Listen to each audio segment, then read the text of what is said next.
잘들 지내셨습니까? 이제 가을이 깊어지고 있습니다. 마음도 차분해지고 또 이렇게 생각도 차분해지는 그런 계절인 것 같습니다. 건강들 유념하시고 여러분들의 사명은 건강하게 오래 사시는 겁니다. 그러니까 여러분들 건강하게 오래오래 이렇게 사시기를 주님의 이름으로 부탁을 드립니다. 자, 이 세상에 태어난 사람들은 해야 할 일이 있습니다.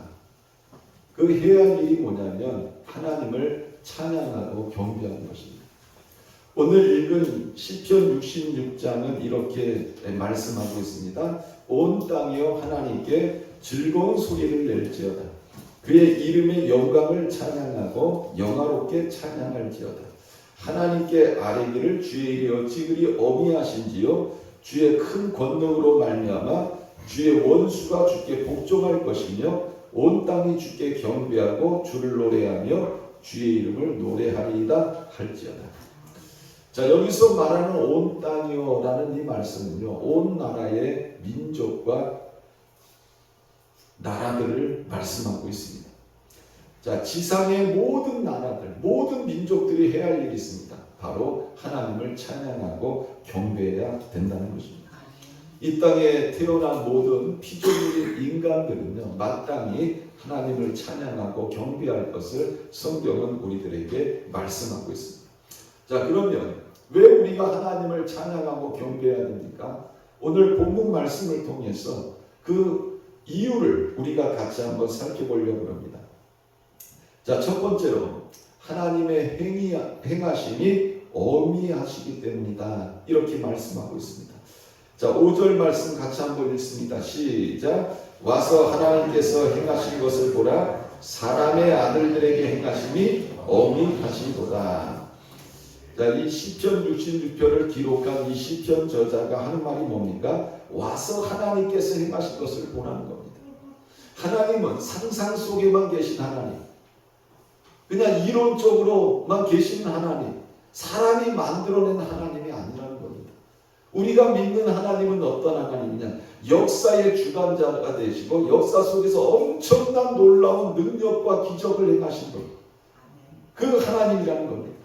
그래서 그 하나님께서 행하신 것을 와서 보라고 이렇게 말씀하고 있습니다. 자, 시편 저자는 이런 말을 합니다. 사람의 아들들에게 행하심이 어미하시도다. 이렇게 말씀하고 있습니다. 자, 여기 보면 이 어미라는 단어가 나와요. 영어 단어로는 오썸이라는 뜻입니다. 놀랍고 기이한 이런 뜻을 가지고 있습니다.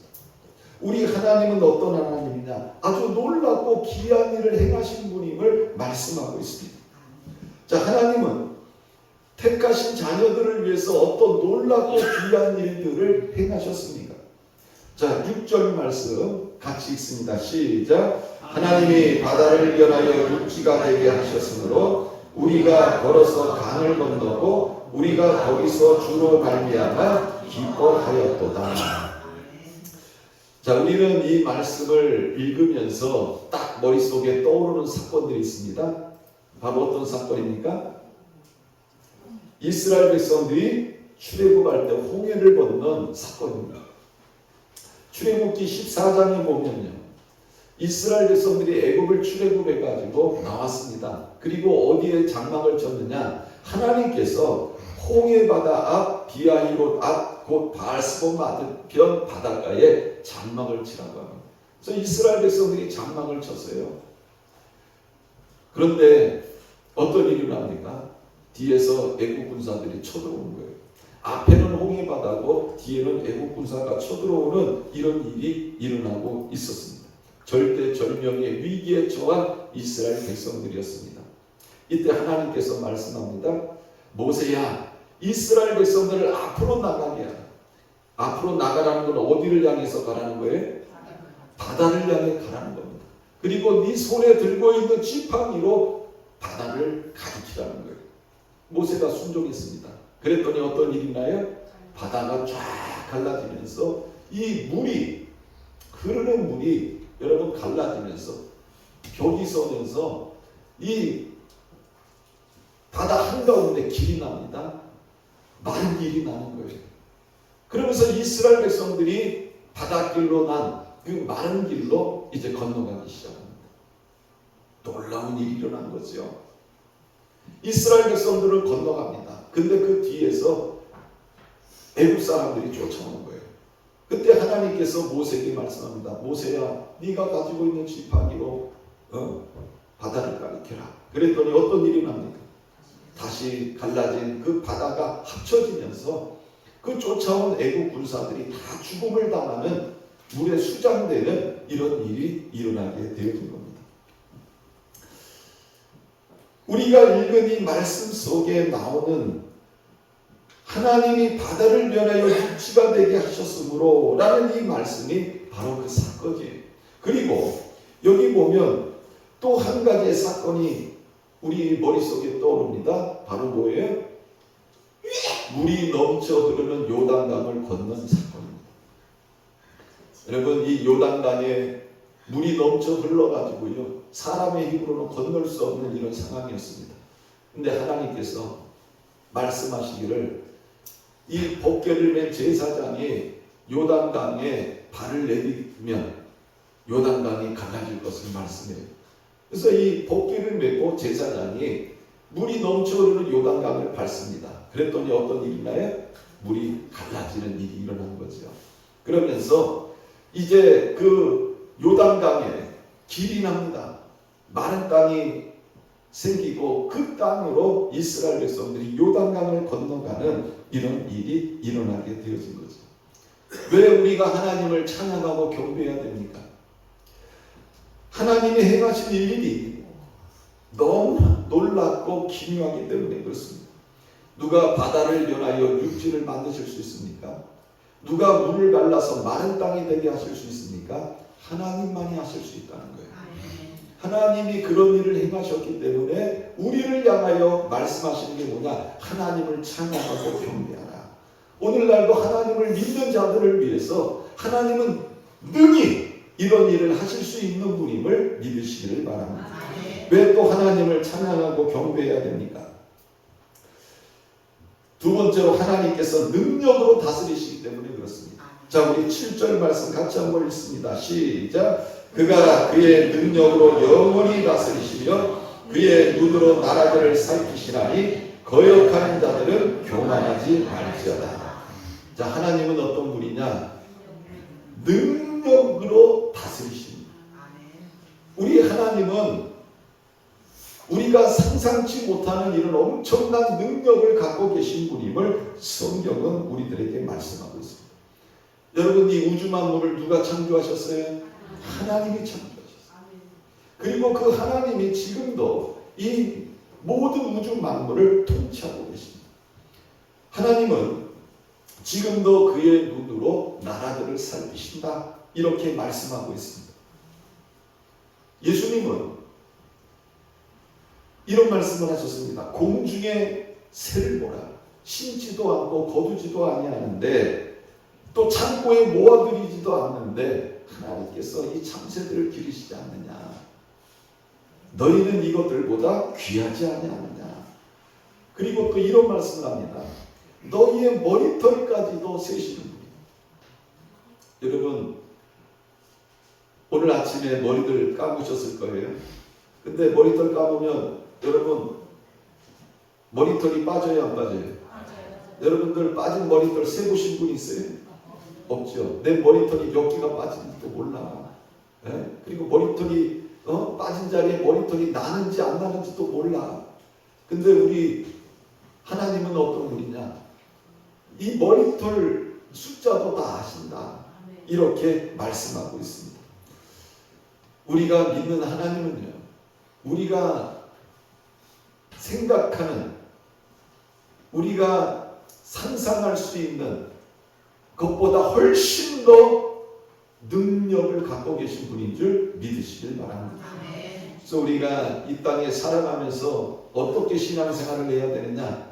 우리는 그 능력의 하나님을 의지하고 신뢰해야 된다는 겁니다. 역대하 16장 9절에 보면 여호와의 눈은 온 땅을 두루 감찰하사 전심으로 자신을 향하는 자에게 뭐를 베풀어요? 뭐를 베풀어요? 능력을 베푸시다. 우리가 전심으로 하나님을 의지하면 하나님은 우리들에게 능력을 베푸시다. 성경은 이것을 우리들에게 말씀하고 있습니다. 그래서 우리가 성경을 읽어보면요, 하나님이 능력을 베푸실 사건들로 가득 차 있어요. 그리고 지금도 하나님을 믿고 의지하는 우리들을 위해서 하나님은 능력을 베푸세요. 우리의 필요를 채워주시고 또 우리를 인도해 주시고 이런 놀라운 일들을 하나님은 지금도 하고 계신다는 겁니다. 그래서 우리가 하나님을 신뢰한다는 것, 이것이 얼마나 중요한지 몰라요. 자, 그리고 우리가 왜 하나님을 또 경배해야 됩니까? 자, 세 번째로 보면 우리 영혼을 살려주시는 분이기 때문이다, 이렇게 말씀하고 있습니다. 자, 우리 9절 말씀 같이 한번 읽어보겠습니다. 시작. 그는 우리 영혼을 살려주시고 우리의 실족함을 허락하지 아니하시는 주시로다. 자, 하나님은 어떤 하나님이에요? 따라해보세요. 우리 영혼을 살리시는 분입니다. 시편 23편에서 다윗은 하나님을 뭐로 비유하고 있어요? 목자로 비유하고 있어요. 하나님은 나의 목자가 되시고 나는 그분의 양입니다, 이런 고백을 하고 있습니다. 그러면서 뭐라고 고백을 하냐? 내 영혼을 소생시키시고 내 영혼을 소생시키시고 이렇게 고백하고 있습니다. 사실 우리들은 다 산자와 같습니다. 그러나 예수를 믿기 전에는요, 다 산자 같지만 여러분 죽은 자와 방불하다, 이렇게 말씀하고 있습니다. 눈은 떠져 있지만 영적인 소경이고, 우리가 귀가 있지만은 영적인 이런 귀머거리고, 입은 있지만 영적인 벙어리임을 성경은 우리들에게 말씀하고 있습니다. 예수를 믿기 전에 우리는 살아있는 것 같지만 우리의 영혼은 죽었었습니다. 그러나 하나님께서 이 땅에 보내주신 그 예수 그리스도를 믿음으로 말미암아 우리의 영혼이 소생하게 됐다. 그래서 예수 그리스도를 통해서 우리가 영생을 얻게 됐다. 성경은 우리들에게 이것을 말씀하고 있습니다. 또 하나님은 우리의 실족함을 허락하지 아니하시는 분이다, 이렇게 말씀하고 있습니다. 여러분 인생을 살다 보면요, 실족할 때가 너무 많아요. 여러분 내 스스로가 굉장히 강한 것 같지요. 근데 사실 우리 인간이 얼마나 약한지 모릅니다. 다른 사람이 던진 그 말 한마디예요, 내 가슴이 두근두근거리고 잠도 못 자고 막 화가 치밀어 오르고. 여러분 우리는 그런 존재예요. 아주 자기가 강한 것 같아요. 그래서 내 주먹을 믿어라, 내 힘을 믿어라, 내 능력을 믿어라. 그러는데요, 그런 사람도 다른 사람이 던진 그 한마디 말에요, 잠 못 자고 열받아하고 이런 게 우리 인간입니다. 말 한마디에 실족할 때도 있어요. 그리고 살다 보면 실족할 일이 얼마나 많은지 몰라요. 그런데 참 돌아보면 감사하지요. 왜? 야, 내가 그때 실족할 그런 상황이었는데 돌아보니까 하나님이 나를 붙잡아 주셨구나. 하나님이 나를 지켜주셨구나. 이런 생각이 들 때가 얼마나 많습니다. 다윗은 그런 고백하잖아요. 내가 사망의 음침한 골짜기를 다닐지라도 해를 두려워하지 아니할 것은 여호와께서 나와 함께 하십니다. 여러분 생각해 보세요. 사망의 음침한 골짜기를 다닌다. 얼마나 끔찍합니까? 얼마나 힘들고 어렵고 두렵고 얼마나 고통스러웠겠습니까? 그러나 그런 가운데서도 하나님이 나와 함께 하셔서 나로 실족하지 않게 하셨다. 여러분 살다 보면 실족할 일이 너무너무 많은 거예요. 사람을 통해서 또 어떤 이런 환경 속에서 너무 많아요. 어떤 문제 앞에서. 그런데 하나님께서 내가 실족하지 않도록 하나님이 나를 지켜주시고 나를 붙잡아 주셨다는 겁니다. 그래서 다윗은 시편 40편에 이런 고백도 하잖아요. 기가 막힐 웅덩이와 수렁에 빠졌는데 내가 하나님 앞에 기도했더니 하나님이 나를 거기에서 건져주셨습니다. 그리고 내 발을 반석 위에 두셨습니다. 이런 고백을 하고 있습니다. 그래서 시편 저자는 왜 우리가 하나님을 찬양해야 되느냐? 내가 실족할 상황에서 하나님이 나를 실족하지 않게 하셨다. 그래서 나는 하나님을 찬양합니다. 이런 고백을 하고 있는 겁니다. 또 왜 하나님을 찬양해야 됩니까? 자, 네 번째로 시험을 통과한 후에 복을 주시기 때문에 그렇습니다. 자, 우리 10절 말씀 같이 한번 읽어볼까요? 자, 10절 시작. 하나님이여 주께서 우리를 시험하시되 우리를 단련하시기를 오늘 단련함까지 하셨으며 이렇게 말하고 있습니다. 여러분 인생을 살다 보면 시험이 올 때가 많습니다. 근데 내가 잘못한 것이 없음에도 불구하고 나에게 이런 시험이 올 때가 있어요. 참 이럴 때는요 인생이 불공평해 보이고 왜 하나님께서 나에게 이런 일을 행하실까 이런 생각이 들 때가 있습니다. 참 힘들죠. 내가 잘못해서 인과응보로 벌을 받으면 상관이 없습니다. 그런데 잘못한 것이 없는데 나에게 고난이 와요. 이럴 땐 참 힘든 거예요. 내가 이러려고 태어났는가? 내가 이러려고 사는가? 뭐 여러 가지 생각이 들 때가 많이 있습니다. 오늘 읽은 이 말씀을 보면 여러분 10절에 분명히 이렇게 말씀하고 있습니다. 하나님이여 주께서 우리를 시험하시되 이렇게 말하고 있습니다. 성경을 보면요 하나님은 종종 하나님이 택한 백성들을 시험하신다 이렇게 말씀하고 있습니다. 창세기 22장을 보면 하나님께서 아브라함을 시험하신 이야기가 나옵니다. 아브라함이 나이 100세에 얻은 아들 이삭입니다. 근데 이삭을 하나님 앞에 번제로 드리라는 거예요. 번제로. 번제가 뭐예요? 태워서 하나님 앞에 제사 드리는 걸 번제라고 해요. 근데 100세에 얻은 이 아들을 번제로 드려라. 여러분 기가 막히지 않습니까? 시험도 이런 시험이 어딨냐고. 자기 생명보다 더 귀하다고 생각한 그 아들을 번제로 태워서 하나님 앞에 드려라. 근데 아브라함은요 믿음으로 순종해요.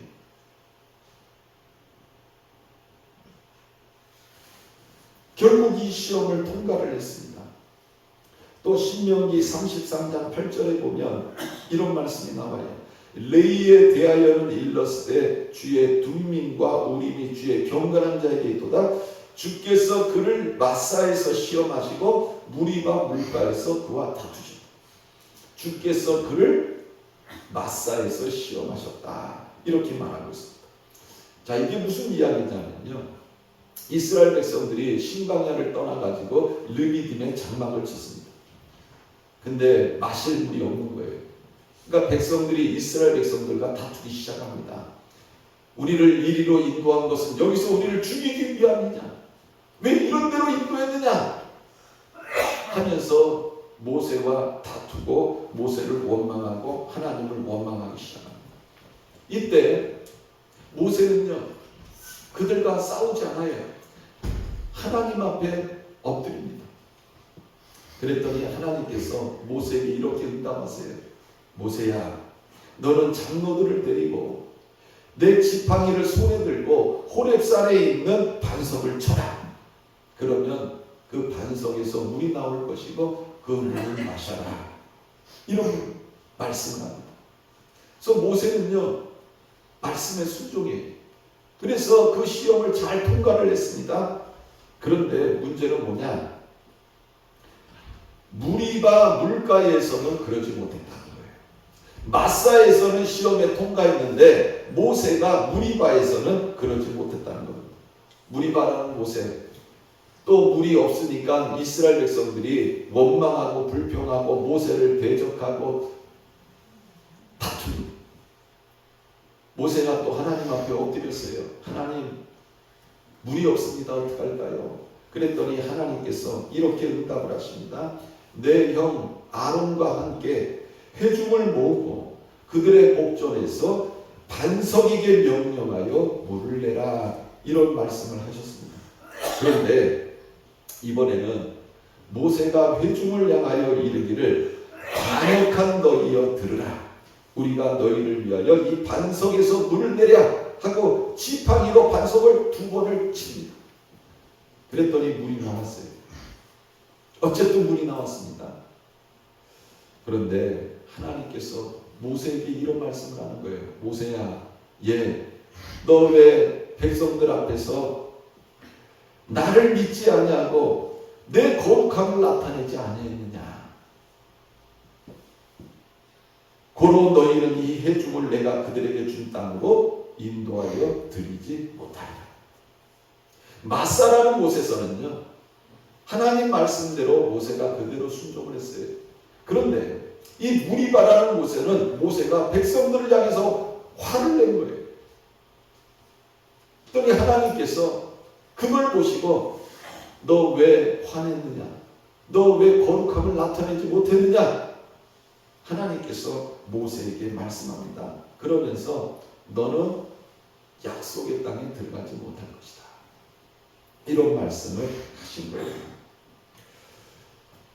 모세가 마사에서는 승리했지만, 다른 말로 얘기하면 시험에 통과했지만 무리바에서는 통과하지 못했습니다. 그래서 약속의 땅에 들어가지 못했습니다. 그런데 시편 33편 8절에 보면 레이에 대하여서는 하면서 주께서 그를 마사에서 시험하시고 무리바 물가에서 그와 다투셨도다. 모세가 그랬는데 레이 지파로 비유하여 말씀하고 있습니다.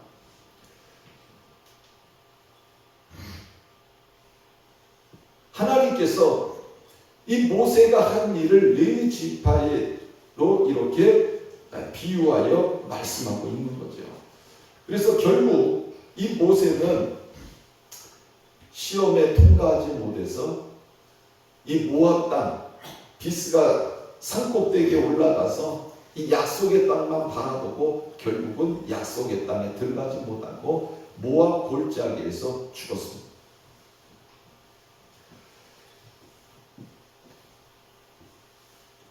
그리고 시편 8장 2절 말씀에 보면 하나님께서 이스라엘 백성들을 광야에서 시험하셨다는 이런 이야기가 나옵니다. 내 하나님 여호와께서 이 40년 동안의 너로 광야의 길을 걷게 하신 것을 기억하라. 이는 너를 낮추시며 너를 시험하사 내 마음이 어떠한지 그 명령을 지키는지 아니 지키는지 알려 하시니. 이스라엘 백성들이 40년 동안 광야에서 살았습니다. 그런데 이 광야에서 산 삶에 대해서 하나님은 이렇게 말씀해요. 너를 시험하사. 이렇게 말씀하고 있습니다.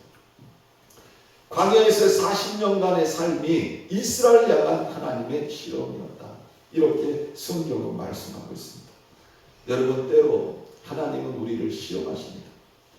근데 그 시험이 쉽습니까? 어렵습니까? 어렵다는 거예요.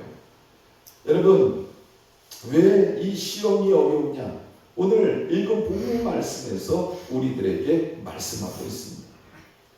자, 뭐라고 말씀하고 있느냐? 우리를 단련하기를 은을 단련한 같이 하셨습니다.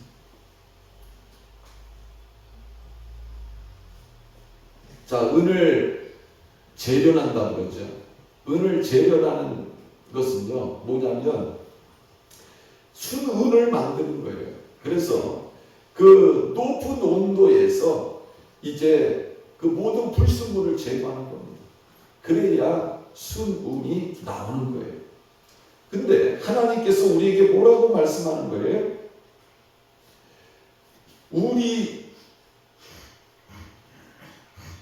시험하시되 우리를 단련하시기를 은을 단련한 같이 하셨다. 이렇게 말씀하고 있습니다. 은에서 모든 불순물을 제거해서 순은을 만드는 것처럼 우리를 연단하실 때 어떻게 연단하시냐? 우리 안에 있는 불순물들을 제거하시고 우리를 온전한 사람으로 만드시기 위하여 우리를 달려가신다. 이게 시험의 목적이다. 이것을 우리들에게 말씀하고 있습니다. 그래서 우리 안에 불순물들을 빼내는 거예요. 그래서 우리를 거룩한 자가 되게 하신 겁니다. 이게 시험의 첫 번째 목적이에요. 두 번째 목적은 왜 시험이 어려우냐? 그 11절에 보면 같이 한번 읽습니다. 자, 시작. 우리를 끌어 그물에 걸리게 하시며 어려운 짐을 우리 허리에 메어 두셨으며. 자, 여기 보니까 우리를 끌어서 그물에 걸리게 하셨다. 자, 물고기가 그물에 걸린다는 것은 무엇을 의미하는 거예요? 죽음을 의미하는 거예요. 여러분, 동물들이 사냥꾼이 쳐놓은 이 올무와 그물에 걸렸다는 것은 무엇을 의미하는 겁니까? 죽었다는 거예요. 이제 곧 죽은 일만 남았다는 겁니다. 하나님의 시험이 여러분 왜 어려운지 아세요? 오늘 읽은 이 말씀에 뭐라고 말씀하고 있어요? 우리를 끌어서 어디에 걸리게 했어요? 그물에 걸리게 하셨다. 여러분, 하나님의 이 시험이 참 힘든 게 뭐냐면 그물에 걸렸다는 것은 죽음을 의미하는 건데 그만큼 힘들다는 거예요. 야, 이건 내 힘으로 안 되는구나. 이제 죽을 수도 있겠구나. 이런 생각이 들 정도의 이러한 고난임을 우리들에게 말씀하고 있는 거예요. 자, 11절에 보면 우리를 끌어서 그물에 걸리게 하셨다. 이렇게 말씀하고 있는데 제가 이거 영어 성경을 읽어보니까 우리를 감옥에 두셨다. 이렇게 말씀하고 있어요. 감옥에. 여러분, 죄진 사람이 들어가는 곳이 감옥 아닙니까? 그 감옥에 자유가 있습니까? 아무것도 없죠. 구속당하고 자유를 잃어버리고 참 힘들고 어려운 삶이 감옥의 삶 아닙니까? 그런데 하나님이 그곳에 두셨다는 거예요. 그래서 시험이 어렵다는 겁니다. 또 세 번째로 뭐라고 말씀하는 거예요? 어려운 짐을 우리 허리에 메어 두셨으며 이렇게 말씀하고 있습니다.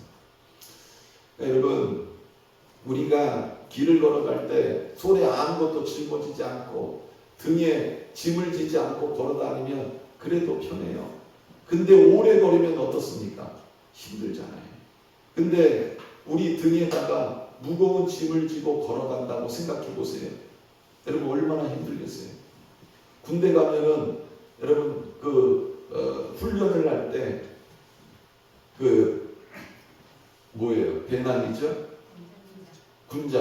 군장을 메고 총을 메고 여기 뭐 야산이니 그리고 행군을 합니다. 혹한기 행군을 하면요. 이 군장 무게만 해도 20kg가 넘어.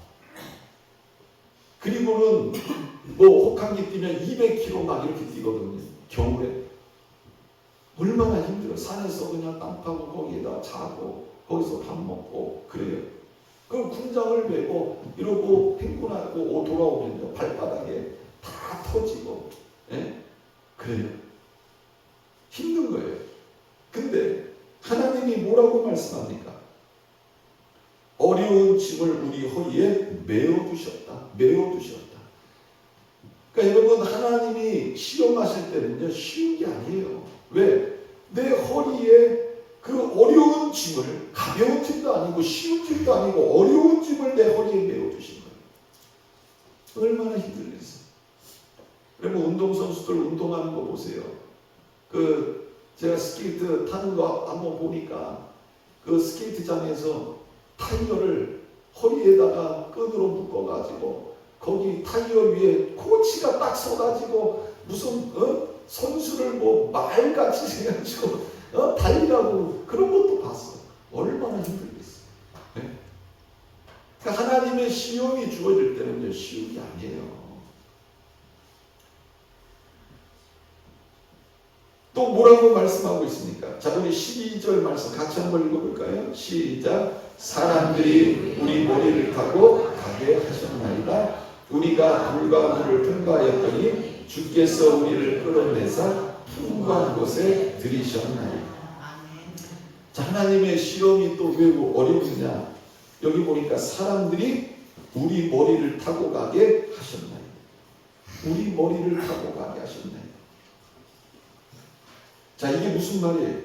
사람들이 우리의 머리를 짓밟게 하신다는 의미 아닙니까? 여러분, 옛날에 이렇게 누워있으면 저희 어머니가요, 다른 사람이 지나갈 때 머리로 지나가면 야, 사람 머리로 지나다니는 거 아니야, 이렇게 말씀을 하셨어요. 근데 여기서 말하는 우리 머리를 타고 가게 하셨다는 이 말은 뭐냐면 사람들이 우리의 머리를 짓밟게 하셨다는 거예요. 여러분, 머리를 짓밟히면 얼마나 고통스럽습니까? 이 말을 비유하는 게 뭐예요? 전쟁터에 나가가지고 패했다는 거예요. 전쟁에서 패배한 자의 삶, 포로로 끌려가고 죽임을 당하고 자유를 잃어버리고 주권을 상실하지 않습니까? 적들이 이겨가지고 악지하는 이런 모습을 연상시키는 표현입니다. 이스라엘 백성들이 애국에서 그런 수치를 당했잖아요. 400년 동안 주권을 잃어버리고 노예의 삶을 살지 않았습니까? 이게 지금 그 표현이에요. 또 이 시험이 왜 어려우냐? 우리가 불과 물을 통과하였던 여러분, 시험이라는 게 뭐냐? 불과 물을 통과하는 거예요. 여러분, 불길을 통과한다고 생각해 보세요. 얼마나 힘들겠어요? 물길을 통과한다고 생각해 보세요. 얼마나 힘들겠어요? 여기서 말하는 불과 물이 의미하는 게 뭡니까? 고난이죠. 환난이죠. 역경이죠. 하나님이 우리를 시험하실 때는 우리를 평탄한 길로 수탈한 길로 시험하시는 게 아니에요. 불과 물을 통과하게 하신다는 거예요. 그래서 오늘 읽은 이 본문 말씀에 보면 왜 시험이 어려우냐? 하나님이 5가지를 통해서 말씀하는 거예요. 그러면서 이 시험이 이런 시험이다. 하나님의 시험은 쉽지 않다. 힘들다. 괴롭다. 고통스럽다. 이것을 말씀하고 있습니다. 그러나 중요한 건 뭐냐? 이런 시험이 올 때 이 시험을 어떻게 해야 돼요? 따라해보세요. 통과해야 됩니다. 이게 중요한 거예요. 하나님이 우리를 시험할 때는 시험을 통과해야 돼요. 이게 중요한 거예요. 자, 어떻게 통과하느냐? 야고보서 1장 2절 4절 말씀에 보면 이런 말씀이 나옵니다. 내 형제들아, 너희가 여러 가지 시험을 만나거든 온전히 기쁘게 여기라. 이는 너희 믿음의 시련이 인내를 만들어내는 줄 너희가 알미라. 인내를 온전히 이루라. 이는 너희를 온전하고 구비하여 조금도 부족함이 없게 하려 함이라. 이렇게 말씀하고 있습니다. 자, 우리가 이 말씀을 통해서 시험을 만날 때 어떻게 이 시험을 우리가 올바르게 대해야 되는 이런 자세를 배우게 되는 겁니다. 첫 번째로는요, 시험이 있음을 인정해야 된다는 거예요. 한번 따라해 보세요. 시험이 있습니다. 시험이 있습니다. 하나님은 우리를 시험하세요. 이걸 인정해야 된다는 거예요. 너희가 여러 가지 시험을 만나거든. 자, 두 번째, 온전히 기쁘게 여기라. 자, 한번 따라해 보세요. 온전히 기쁘게 여기라. 사람들이 시험을 만나게 되면 제일 먼저 뭐 하는 거예요? 원망, 불평 하는 겁니다. 이스라엘 백성들의 모습이 그렇잖아요. 그런데 이 시험은 목적이 있는 시험이에요. 그래서 시험을 뭐라고 그러냐? 변장하여 찾아온 축복이라는 말을 쓰기도 하는 겁니다. 그래서 로마서 5장 3절 4절에 보면 우리가 환난 중에도 즐거워하나니 이런 환난의 인내를, 인내는 연단은 소망을 이루는 줄 압니다. 자, 세 번째로 믿음으로 이겨내야 되는 거예요. 시험이 올 때는 믿음으로 이기는 겁니다. 그러니까는 평상시에는 하나님께 가까이 하지 않았어도 시험이 오고 어려운 일이 생기면 이제는 어떻게 해야 되는 거예요? 하나님께 가까이 가요. 하나님 말씀을 가까이 하고 더 깨어서 기도하고 내가 믿음으로 살려고 애쓰고 노력해야 되는 거예요. 그래야 시험을 이길 수 있어요. 또 네 번째로는 인내를 온전히 이루라. 이렇게 말씀하고 있습니다. 여러분, 시험이 올 때 방탕하면 안 돼요. 또 포기하면 안 됩니다. 믿음으로 인내해야 된다. 기도로 인내해야 된다. 끝까지 인내할 때 어떤 일이 일어나느냐? 물과 불을 통과하는 역사가 일어나게 되는 거예요. 자, 그러면 하나님이 시험하시는 목적이 뭐냐? 이게 중요해요. 왜 하나님이 우리를 시험하십니까? 오늘 읽은 이 본문 말씀, 우리 같이 한번 12절 말씀 다시 한번 읽습니다. 시작. 사람들이 우리 머리를 타고 가게 하셨나이다. 우리가 불가물을 통과하였더니 주께서 우리를 끌어내사 풍부한 곳에 들이셨나이다. 하나님이 우리를 시험하시는 목적이 있어요. 그 목적이 바로 뭐예요? 풍부한 곳에 들어가게 하십니다. 저는 설교 준비를 하면서 이 말씀이 얼마나 은혜가 되는지, 제가 지금까지 걸어온 이러한 삶을 한번 생각을 해봤어요. 힘들고 어렵고 때로는 참 고통스러운 이런 과정을 만났었어요. 그런데 이런 모든 시험의 목적이 바로 뭐냐? 이거를 통과하면 어디로 인도하신다는 거예요? 풍부한 곳에 들어가게 하십니다. 이 말씀을 보면서 얼마나 은혜가 되는지 몰라요. 여러분, 아브라함이 시험에 통과했더니 하나님께서 하나님의 사자를 보내서 이런 말씀을 합니다.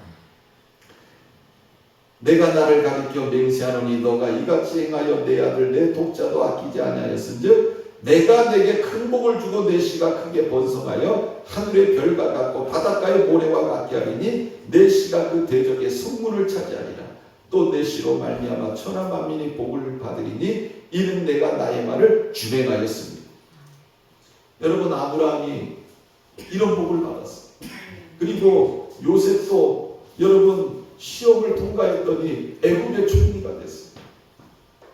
다윗도 시험을 통과했더니 이스라엘의 왕이 됐어요. 하나님이 시험하시는 목적은 단 하나예요. 뭐라고요? 풍부한 곳으로 들어가게 하시기 위해서.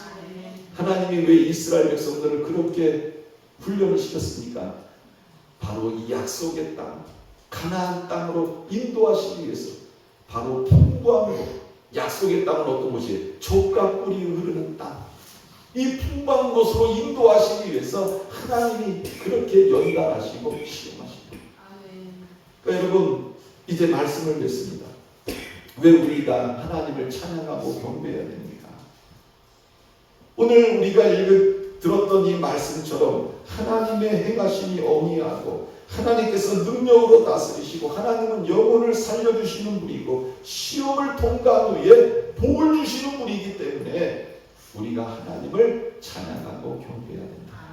오늘 시편 저자는 우리들에게 이것을 강조하고 있습니다. 그러니까 여러분, 오늘 이 말씀을 여러분들이 기억하시고 늘 어떤 삶 속에서 어떤 환경 속에서도 하나님을 찬양하고 경배할 수 있는 그런 모든 성도님들 되시기를 주님의 이름으로 축원합니다. 자, 기도하겠습니다. 사랑과 은혜가 풍성하신 하나님 감사합니다. 우리가 이 세상을 살아가면서 우리가 해야 할 일은 오직 하나님을 찬양하고 경배하는 일임을 고백합니다. 어떤 형편과 처지에 있든지 하나님을 찬양하고 경배하는 자 되게 하셔서 하나님께서 우리를 위하여 예비하신 이러한 풍성한 곳에 들어갈 수 있는 그런 모든 성도님들 되게 하여 주옵소서. 감사드리며 살아계신 예수님의 이름으로 기도드렸습니다. 아멘.